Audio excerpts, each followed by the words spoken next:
now we are going to break down a fundamental concept in fluid mechanics, which is Newton's laws of viscosity. That's right. Viscosity plays a crucial role in fluid flow, and understanding Newton's law helps us analyze how different fluids behave under shear stress. We'll go through the definition, the equation, world examples, and even talk about the Newtonian and non-Newtonian fluid. Let's get started. Alright, Kushal, let's start with the basic. What exactly is Newton's law of viscosity? Great question. Newton's laws of viscosity states that the shear stress in a fluid is directly proportional to the velocity gradient. Mathematically, it can be said that tau equals to mu du by dy, where tau is shear stress, mu is dynamic viscosity, and du by dy is velocity gradient. So basically, viscosity is like the internal friction of a fluid. It resists the motion between adjacent layers, right? Exactly. The greater the viscosity, the more resistance the fluid has to deformation. That's why honey flow much slower than water. And that's also why oil is used as a lubricant. It reduces the friction between moving parts by maintaining a layer of viscous fluid between them. Alright, let's talk about the types of fluid. We hear the term Newtonian fluid all the time. What makes a fluid Newtonian? A Newtonian fluid follows Newton's laws of viscosity, meaning that its viscosity remains constant regardless of the shear stress applied. Examples include water, air, ethanol, and most gases. Oh, so if I stir the water with a spoon, the resistance I feel remains the same, no matter how fast I stir? Exactly. But in non-Newtonian fluid, the viscosity changes with shear stress. These fluids behave differently under different conditions. Oh, so you mean like ketchup, which doesn't flow easily until you shake or squeeze the bottle? Yes, that's called shear thinning behavior. Its viscosity decreases when force is applied. Other types of non-Newtonian fluids include shear thickening fluids like cornstarch in water, which is the more force you apply, the thicker they get. And the second is Bingham plastic like toothpaste or mud. They don't flow until a certain stress is applied. That's crazy. So fluid can behave differently depending on the force applied. This must be important in the industries like food processing, cosmetics, and even biomedical applications. Absolutely. Now let's discuss some real-world applications where Newton's laws of viscosity is crucial. Alright, I'll go first. Automobile engines, right? So engine oil is chosen based on viscosity because it determines how well the oil can lubricate moving parts. If it's too viscous, it won't flow properly. If it's too thin, then it won't provide enough protection. That's a great example. Another one is blood flow. Blood behaves as a non-Newtonian fluid, and its viscosity changes based on pressure and shear rate. This is super important in medical research, especially when studying conditions like blood clot or hypertension. Okay, that's interesting. And what about the paints and coatings? Paints are designed to be the shear thinning, right? So they don't drip and when applied, but spread easily when brushed, right? Yes, and don't forget about food science. For making mayonnaise to controlling the texture of chocolate, viscosity plays a key role in how food feel and taste. Alright, so we know the viscosity is important, but how do the scientists measure the viscosity? Great question. There are different methods, but the most common ones include the first, which is capillary viscometers, where used for Newtonian fluids. The time it takes for a fluid to flow through a thin tube is measured. Second is rotational viscometer. A rotating spindle is placed in a fluid and the resistance is measured. And the third one is falling sphere method, where a sphere is dropped into the fluid and the time it takes to fall is recorded to calculate viscosity. Oh, yes, I have seen the capillary viscometer in the labs. They use them to test the viscosity of oil, right? Exactly. and industries rely on these tests to ensure quality control in fuels, lubricants, and even medicines. I don't wanna waste what's left. So now let's study about the shell momentum balance in detail. So what is shell momentum balance? A shell momentum balance involves applying momentum conservation equation to a thin different control volume shell in a flowing fluid. This helps us determining how movement is transported and distributed within the system. It is widely used in laminar flow, viscous flow, and derivation of velocity fluids. So now let's see the general approach for shell momentum balance. To perform shell momentum balance, we have to follow some steps. So first step is define a small differential control volume of shell. Second step is identify momentum fluxes. So in momentum fluxes, we have convective transport, that is momentum due to fluid motion, and second one is viscous transpose, that is shear stress acting on the fluid layers. So now we have to write the momentum balance equation, which is given here. The rate of momentum balance equation is given by rate of momentum in convective transport minus rate of momentum out by convective transport plus rate of momentum in by molecular transport minus rate of momentum out by molecular transport plus force acting on gravity force of gravity acting on system equals to 0. So we have to fourth step we have to simplify this equation using the assumptions like steady state, incompressibility or no acceleration, and many more. The fifth step is solve the equation which we get to obtain the velocity profile. So let's see the momentum balance equation in differential form. The general momentum balance equation in a fluid is derived from Newton's second law, that is summation of force equals to d by dt of rho into v. For steady state incompressible flow in absence of external forces, this equation simplifies to dt by dx plus rho g equals to 0, where tau is equals to shear stress and rho equals to fluid density, g equals to acceleration due to gravity, and v equals to velocity. So now let's see some of the application to different flow geometries. Number 1, flow between two parallel plates, that is plane positively flow. Consider a viscous incompressible fluid flowing between two parallel plates, one stationary and one moving. Now let's assume steady state flow, that is dv by dt equals to 0. Fully developed laminar flow, that is dv by dx equals to 0.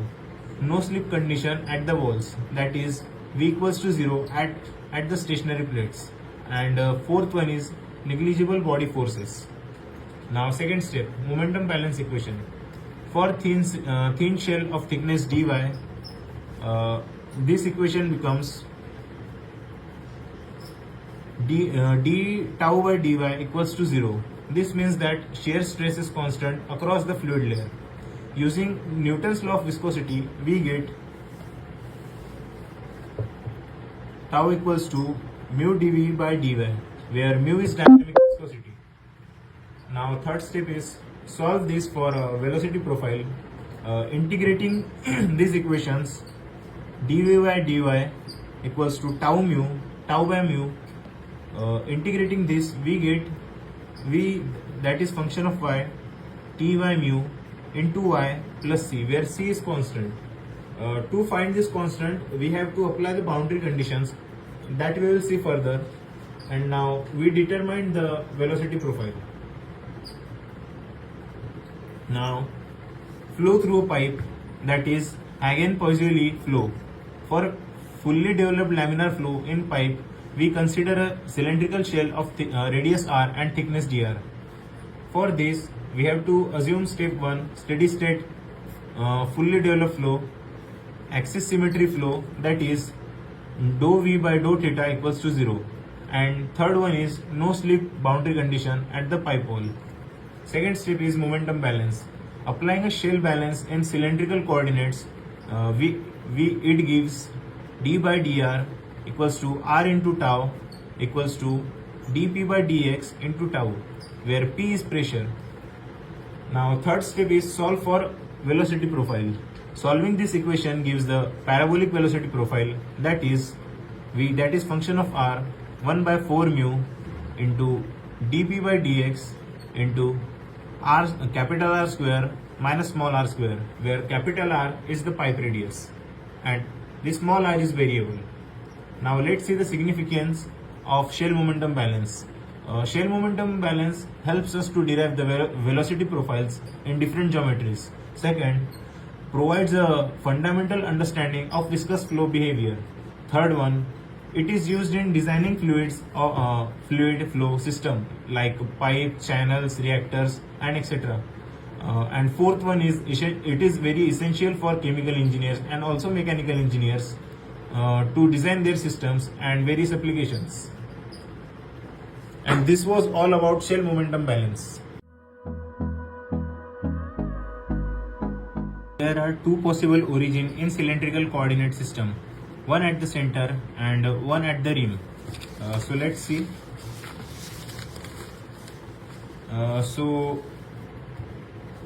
Rim is here, top here, and one at the center means here.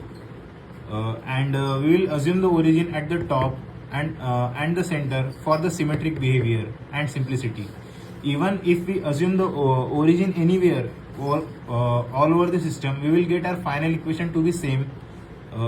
There might be some difference in the sign, but the final equation will adjust itself with the boundary conditions. So now let's see r of the r radius of this cylindrical shell that varies from 0 to r, where capital R is the radius of the tube, and z varies from 0 to L, where L is the length of the tube, and theta, which varies from 0 to 2 pi. And here it is, z direction is here downwards, r is from center to the surface, and theta is in this direction. So now there are four surfaces of the tube. These four surfaces are top surface and bottom surface. That is, top surface, it is given by 2 pi r dr. One inner surface, that is given by 2 pi r into L, and one is outer surface, and that is given by 2 pi r into dr. So in this way we get four surfaces, that is top surface, inner surface, and outer surface, top and bottom surface here. So now let's see the rate of momentum. So what is rate of momentum? So flux into area or surface area, it gives us the rate. So now let's see the rate of z momentum across the annular surface at z equals to 0. So at z equals to 0, so we have taken the cylindrical coordinate at the top, so here it is z equals to 0. So the surface area is 2 pi into r into del r into phi zz at z equals to 0. So in the similar way, rate of z momentum out across annular surface at z equals to L. So at z equals to L means here, so the area is the same at top and bottom. So that is 2 pi r into del r into phi zz, but here it is at z equals to L. Here it was at z equals to 0. So equation is same, but the position of the equation is at different points. So now rate of z momentum in across cylindrical surface at r. So at r means we have taken this r, so here it is r. we have taken the what we say this shell thickness at r direction. So at r, rate of z momentum in a cross cylindrical surface at r is 2 pi rl, that is surface area, into phi rz at r. So rate of z momentum at across cylindrical surface at r plus del r, that is, here we have taken the r distance and this is del r. So r plus del r means here. So the surface area is 2 pi into r plus del r into phi rz at r plus del r. So here we can neglect this del r because it is very small, very small. So comparing it this with this r, we can ignore this. So final equation we get is 2 pi r into L into phi rz at r plus del r. So now gravity force acting in z direction on cylindrical shell. So it is 2 pi r. Here it is volume. So we can write force as F is equals to ma, and m we can write as density is equals to mass upon volume, and density into volume equals to mass.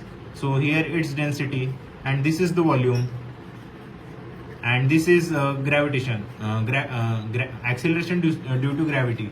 So overall we get the force, that is 2 pi r del r into L into rho into g. So all these rate of momentum and force we will substitute in this equation that we discussed earlier. So after substituting all this in this equation, we get final expression as this one: 2 pi rl phi z at r minus 2 pi rl phi z at r plus del r plus 2 pi r del r phi zz at z equals to 0, and minus 2 pi r del r phi zz at z equals to L plus 2 pi r del r into L rho into g equals to 0. So we can see that we have neglected del r here but not neglected here. So it's because we are adding very small value in very large value. So we the result we get is very negligible difference. But when we multiply the large value by very small value, the overall impact we get on this expression is very high. So therefore we don't neglect when del r is in multiplication. So this is our final equation, this is our final expression, and we will see further what to do. Previously, the viscosity was defined in terms of simple steady state shearing flow in which Vx is a function of y alone and Vy and Vz are 0. Usually, we are interested more in complicated flows in which the three velocity components may depend on all three coordinates and possibly on time. Therefore, we must have an expression more general for steady state shearing flow. This generalization is not simple. In fact, it took mathematicians about a century and a half to do this. It is not appropriate for us to give all the details of this development here, since they can be found in many fluid dynamic books. Instead, we explain briefly the main ideas that led to discovery of required generalization of Newton's law of viscosity. To do this, we consider a very general flow pattern in which the fluid velocity may be in various directions at various places and may depend on time t. The velocity components are given by Vx equals to Vx, that is x, y, z and t, and in similar way we get Vy equals to Vy, same as Vx, x, y, z and t, and same goes for z. In such a situation, there will be 9 stress components tau ij, where I and j may take on the designations x, y and z. instead of component tau y that we have done before, we therefore must begin by defining these stress components, these 9 stress components. We can summarize the force acting on 3 component tau xx, tau xy and tau xz. We can summarize force acting on the three components. This tabulation is summary of force per unit area, that is stress exerted within a fluid both by thermodynamic pressure and viscous stress.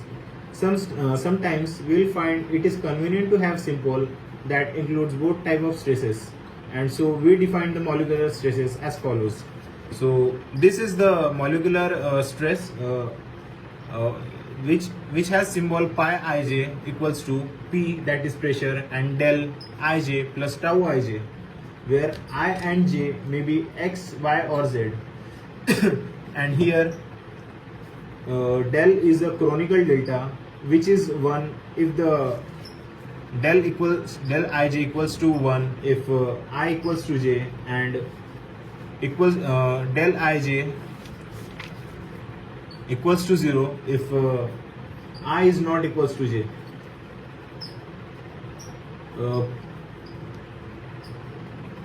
Pi ij equals to P del ij plus tau ij equals to force in the j direction on unit area perpendicular to I direction, where it is understood that the fluid is in the region of lesser x is exerting the force on fluid of greater xi. Pi ij, the same equation, also equals to the flux of j momentum in positive I direction, that is from the region of lesser xi to the greater xi. Both interpretations are used in this summary, and the first one is particularly useful describing the forces exerted by the fluid on the solid surfaces. The stresses pi xx, the stress pi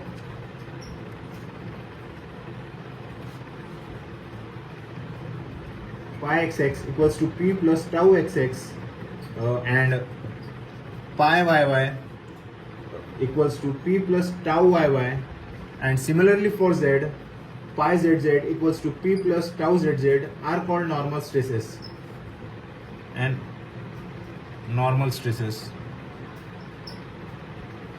whereas the remaining quantities pi xy equals to tau xy, pi yz, and similarly pi xy, pi yz and pi zx are called shear stresses. These quantities, which have two subscripts associated with coordinate directions, are referred to as tensor, just as a quantity such as velocity that have one subscript associated with the coordinate directions, that are called vectors.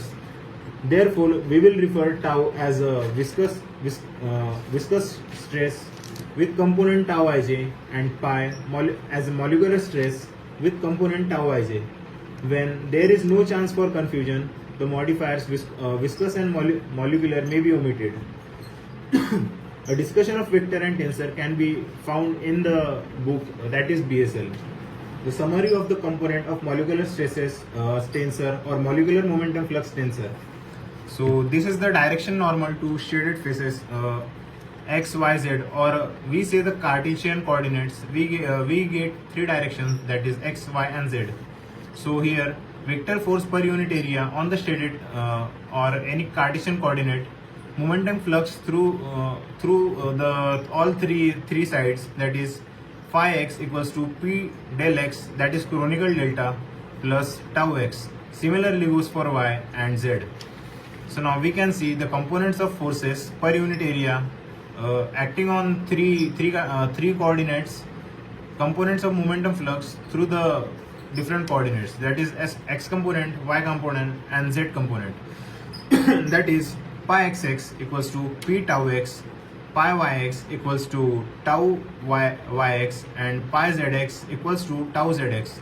So here these are all of x component, and we get P del equals to 0 here, as it is y equals to x, and we have earlier seen that when I is not equals to j, we get del ij equals to 0. So because this is 0, we didn't get the second term, which includes the pressure, and only this pi xx in similar way, pi yy of y component and pi zz of z component have two terms, and all other have only one term. The pressure term becomes 0 because del ij equals to 0 if I is not equals to j.